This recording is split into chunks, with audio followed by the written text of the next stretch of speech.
Tala falawa Samoa, malole ngalulu e tiute ma whiawa le nei aso, alo mai au se whaapoponga fo ile nei o lau Samoa Taulogologo. Tumuati e tātou tala, le tai au na leila sa whaatautai ai se sauninga whaapitoa, e whaamanatu i nai le aso whaawā maloti nanga te maitai no uitua, maole tausanga momoa le nei o whaamanatu i nai Samoa, taula moai le matanga luenga o tina ma te maitai, a tina e o nuu maanga wheso o tai, se atoanga le nei o lea whaamoe.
O ma aingola fia sa ia iti nama ta maita i o nuu i tua, o nona te tala i naloa i ere tai o na leila, o le poloka lame o wha autu wina o le aso wha avao malo, o ti nama ta maita i nuu i tua, e pati ailo lato sao taua, i le atina enga o ainga manuu, mana te tala i naloa i ai ma se polo keti, o a wha ingoa ina o le marketi mo suinga. O le tausanga mo le nei o wha manatu i nai, le nei aso taua i Samoa nei, ma olo o taula moa i matanga nuinga ti nama ta maitai a tina e no umanga wheso o tai sa taita ia le nei sauninga le susunga le whaawhiangainga ia whale no utangata ese. O e moe o le matanga ruenga i rene aso o le whaamanatu ina o le aso whaawao maro tina matamaitai i nu itua a tina eina o le whanua i tina matamaitai i nu itua au a le whonga tau mafa o tangata uma.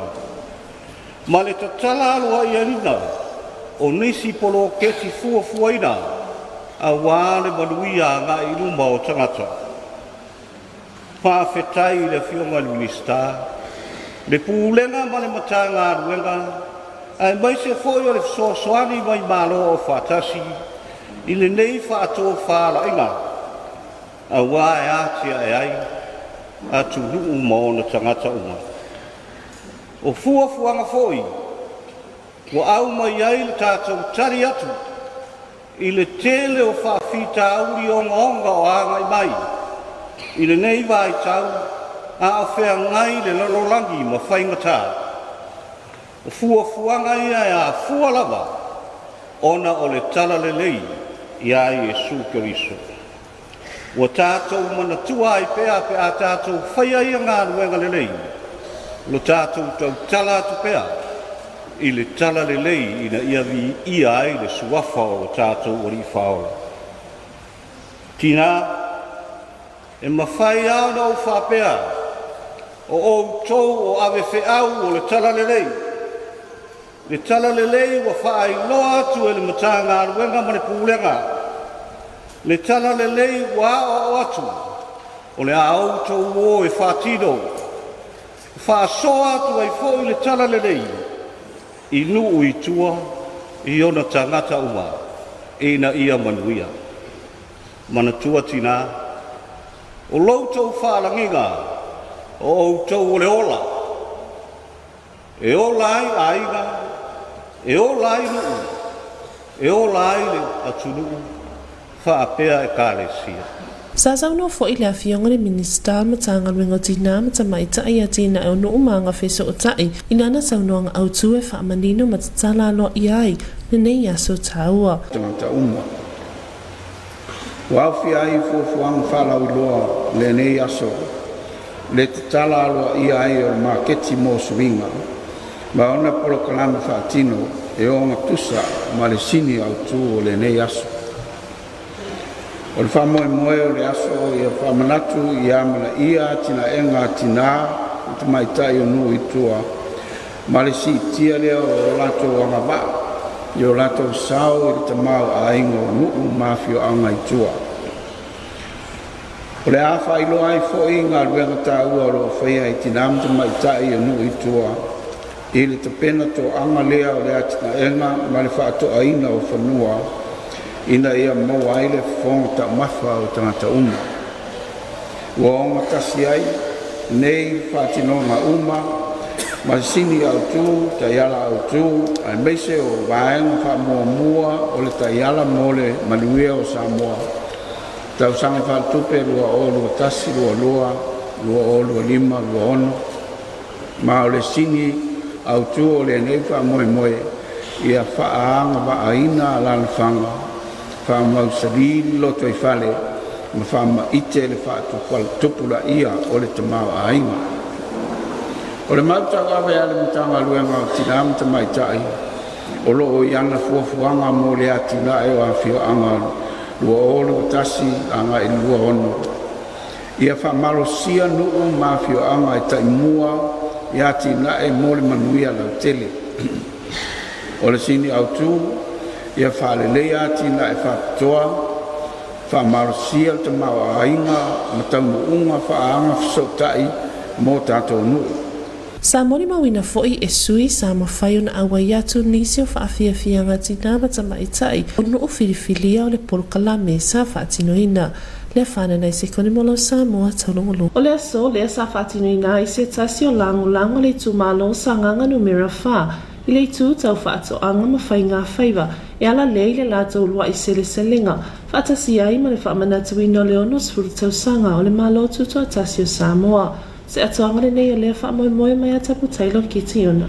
O loo mon mawina pea le langolango anu umawhio anga i tu malo taitasi e ala lea i le whaalawi loa ina o fua o whatu anga ma wha eleanga i le ngalua ina o le vao ma le ngatai whale e pei o na iai le whaamoe moe le tu malo o sanganga numera wha i le aso i le awa i atu ai le fionga tamaitai palemia pia me na mi mata afa manisi a sui o le kapineta minista whatu anga ma whai ngā whaiva whai pule le tu malo ma malo le au wala au lia ma le ma abe lasi le tu malo sa awai e bol mawina ta wala mga umo le so o le sauni ngā lotu sa tumua ia i le so sa te taina le sunga le epikopo ia vai wha mau whatu walu a wase upu wha leanga ngai whawhita ia i le alofa ma leanga le lei wha soso mai o le atua soso ai ma sa sauninga a le fionga tamaitai palemia fia me naomi mata afa sa ia whapea ai o le paia ingalo na se furu ma le fitu le nei o le palemene ua sui ai le ingo le tumalo ia sanganga numera wha le watula i mai ai le afionga ia tangaloa tele pasi polo le no fore tumalo o lona winga le titi le sao le tumalo le nei i upu whaia le atunu e ala i le palemene sa umia foi e nisio tamali isa tula i mai le no fore tumalo so finga mawalungo le malo e pe fonga fetalai Minister Kapineta, Minister Langolango, matofinga ese Komiti Faamisionare. Sa ia fa popo fo ia fa pea, o le fa moe moe le so, o se lau ta ua tele mana tua ai le sao o tamali o le tumalo, sa sau aveina le finangalo le tumalo, i le fono fa vai mal palemene de unos fruta sanga taluai, ai mai se o le sao o tupu matamali, o tula tua, sao ao fa le tua matausi, aunga whapae ma le malo se le tu malo o le langolango sua inga ruenga le malo mo ati na e la tunu o le sisiina o le fua sa whatingoina le la fionga ni tamaitai palemia so ai ma nise whaafianga whaaleanga numa pese nga leo maali sa matango fia ile so mo na whaamoe moe ile whamanatuila le ono sfuru tausanga sa moe le tu malo sa uno le fionga le minister whatuanga whainga whaiva la ule mali atua le watea polata i wao forces meet e whaapea o le mano lautia tanga luenga ina ia lava tau mawhai te tono Samoa. Insert 4. O le whainga le lua se lenga sono no umawhio anga i tumalo e lima sfuru malatasi o se wanoe awai umahai le au whai whatu anga me le au whai whaiva ma ua le toe murumurita ia i le whainga saya i mua o le whai tasi mai ia pia po sa le lolonga ai wana o le whai whatu anga e fili awai. Tabtale ki tiona mo lau Samoa Taulogologo. E tasi le aso sa whaatautai aise o onga whaapitoa o le komiti faufautua mo le puipuina o le ngata i fale e sui mai le malo ni usila o lo nafa ma le neiva e ngata ua se atonga le nei o le ripoti.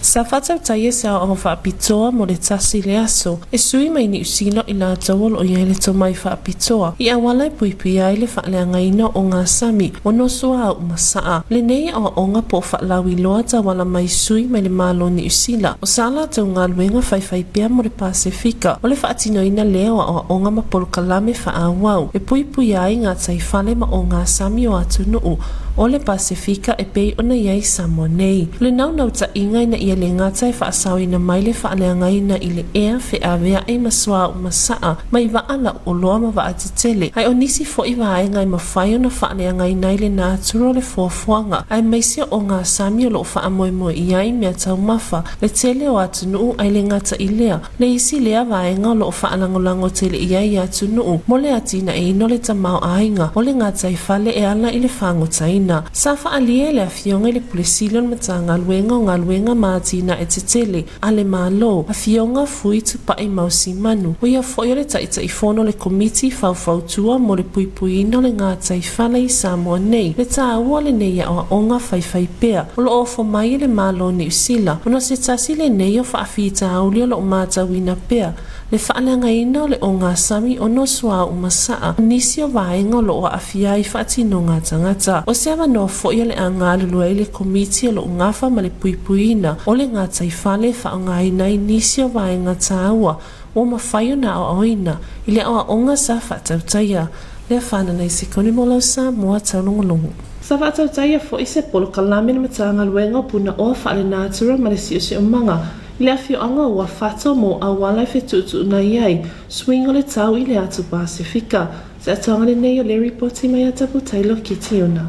Sa whatautaia se por kalame matanga luenga o puna o whale nātura ma le si o manga i le awhioanga ua whatu mo le lua aso moni awala e whetuna i swing o le tau i le atu Pasifika, mai ato ai le ono a whio anga u whaatino i nai nei por kalame e matanga luenga i Samoa nei. O le tau la mua ai o le matanga luenga i le whaatino i nei por kalame, o se tasile o manu lauti o lo tau mawhai le matanga luenga, e una i ai nu umala la whangata i tasi, ina ia malama i le mafua anga, mai tu e puipui i nai ma whaaititi ai swinga malolosi ua iai le tau i le atu Pasifika. O le asi ai o le awhio anga ua whatu, o se awhio anga mua le ua whaatino i nai le nei polo kalame i le motu i polu. Mai ato ai le ono awhio anga, ua whaatino i nai le nei polo kalame le matanga luenga i Samoa atoa. O le whaatu peina le nei polo kalame, o le o whaatu peina le malo o maneko, i se whamoemoenga au tū, ina ia so o awhio anga uma o filifilia le matanga luenga puna o whale nātua ma si o manga, ma le vaenga le si o manga ma whaasau, o na whaatino i nai le polo kalame. O pa anga o lo langalango ina le nei polo kalame e au fia i le sprep, ma le matanga luenga o whatu anga mwhai ngā whaiva. O ngai o inga whaatino sa whaatino ina le awhio anga o whatu, sa matawina i la vale loto whanga e tia matanga luenga, i le baba ai atu i le tilo a wala ma metotia, sa fausia ina le awhio anga i tū e whaale le ia tili ai anga waa o mawhai, o na tū whatasia e tau lai le e swing o le tau ma le ngata i whale al Pasifika, ai maisa i Samoa nei. Na tau lai fo ile nei polo kalame i le tue whaale leo i tū tau ngata i whale, e pei o amu maha au. Whatasia e mato ngā tongo whaasau sa whaale anga ina, e ala i le tue tutu ina o nei atina e mapuna o whaasau Samoa. Ile mai ai o nei polo kalame sa whawhetai ai le matanga luenga ana pā anga uma, ai maise le ngā lulue mā losi ma le langulangu sua, a le ima whaipule ua whatu, le au manga marasa o au, i le polo kalame e pei o na whaatautai ai le awhio anga mo aso e lua, o ua whatu le awhio anga mua le ua awhia le polo kalame le nei, mai awhio anga whirifilia mo upolu, ai o le lona ono i le whaasolonga o awhio anga whaatino ina le nei polo kalame i Samoa atoa. Tabtele ki tiona, molau Samoa Taulogologo. O le awhaisi na tātou mālau longa pūpuu, mo nisi o tātou whaasana launga whaapisi nisi, o na toi tani mai lea o ngangana whaaperetania. Your TV2 News will be right back after this short commercial break.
Good evening, Samoa. Here's your TV2 news for tonight.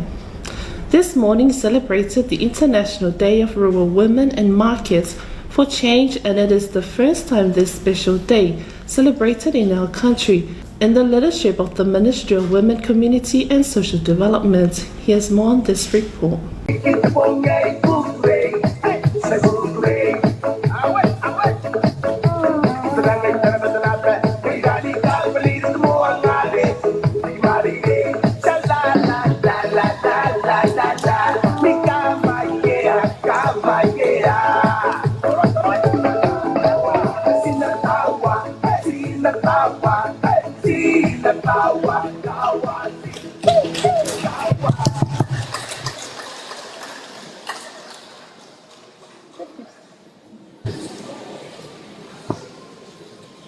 Hi, ladies. How much for this one? I want to take. Okay, I want to take this one from me. Hurry up.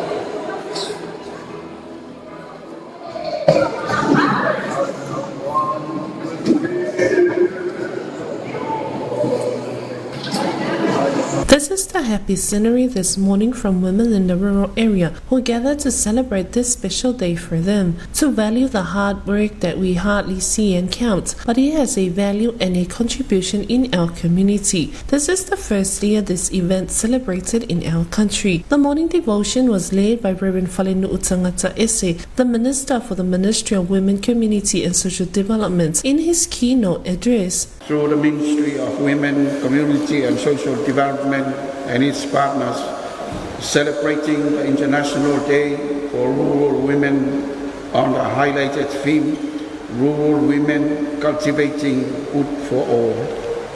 Every year on the 15th of October, rural women and girls are celebrated internationally for their contribution to their households and community environment. As part of the celebration, the Market for Change project will be officially launched today, in which activities implemented are aligned with the theme of the celebration. The main purpose of the International Day for Rural Women celebrations acknowledges the efforts of rural women and girls of different age groups who have over the years been involved in development programs and initiatives at the grassroots level. But it is also to raise awareness regarding their invaluable contribution to the development of their communities, as well as the launch of the Market for Change project, which aims to support and develop safe, inclusive, and non-discriminatory marketplaces in rural and urban areas of Fiji, Samoa, Solomon Islands, and Vanuatu. The International Day for Rural Women activities looked at highlighting the essential role that rural women and girls play in the food systems of the world. However, despite all this, discriminatory social norms and structured barriers continue to limit women's decision-making power and political participation in rural households and communities. It is also important to note that women and girls in rural areas lack equal access to productive resources and assets, public services such as education and healthcare, and infrastructure, including water and sanitation. The other raising issues include outgoing migration of men for seasonal employment, has also affected rural women and girls in a sense of increased workload, not only within the home, but out of the home as well. Every gender and development indicator for which data are available reveal that rural women far worse than rural men and urban women, and that they disproportionately experience poverty, exclusion, and the effects of climate change. Entertainments by women sum up the celebration, and it was an enjoyable day for all the guests and participants. Lefana Naisekone for your TV2 News. The district of Sanganga number 4 hosted their Ulwaisiselinga today to showcase a variety of agricultural produce and also the celebrating of the 60th years of our independence. Here's more on this report from Taulogologo. The district of Sanganga number 4 hosted the Ulwaisiselinga today to showcase a variety of agricultural produce and also the celebrating of their 60 years of our independence. Farmers showcased their agricultural produce, including roots and tree crops, vegetables and fruits, as well as the display of beautifully women-find mats and other handicrafts by the women of the district. The event was organized and coordinated by the district committee, while attended by Honorable Prime Minister, Minister of Agriculture and Fisheries Laulil Maniasoale Wotiapolata Iwao Forces Smith, Member of Parliaments of the district, guests and district residents. The opening ceremony was led by Bishop Vaifa Amaufatsuvalu for his spiritual, followed by a keynote address by Honorable Prime Minister Fiamena Naomi Mataafa. The Honorable Prime Minister congratulated the village for hosting a successful event and reminded the villagers to fully utilize the numerous blessings we have in our lands and environments. The Prime Minister acknowledged the initiative by Honorable Minister of Agriculture and Fisheries and the Ministry in replacing the annual agriculture show with village and district Ulwaisiselinga events. She said that this is way more farmers and fishers around Samoa will have the opportunity to participate in Ulwaisiselinga events within their own village or districts. The Honorable Minister of Agriculture and Fisheries, Laulil Mariatoale Wotiapolata Iwao Forces Smith, in his statements stressed the importance of these events and their contribution to Samoa's food security systems and encouraged the villagers